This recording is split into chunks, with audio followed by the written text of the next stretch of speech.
नमस्कार दोस्तों, बहुत ही बवाल और धमाल मचाने वाला बड़े घर की बेटी मूवी का सॉन्ग आया है, जो कि गाना के नाम है बड़े घर की बेटी। एकदम बवाल और धमाल मचाने वाला सॉन्ग है, क्योंकि आमनी सीन इसमें नजर आ रही है।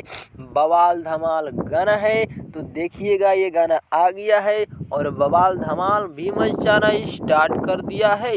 देखने में लग रहा है कि ये गाना बहुत ही बवाल और पारिवारिक गाना है, जो कि अगर आप इस गाना को नहीं देखे हैं तो जा कर के देखिए भैया। बवाल धमाल और गर्दा उड़ा रहा है ये वाला गाना बड़े घर की बेटी, जो कि बड़े घर की बेटी को कैसे सताया जाता है देखिएगा।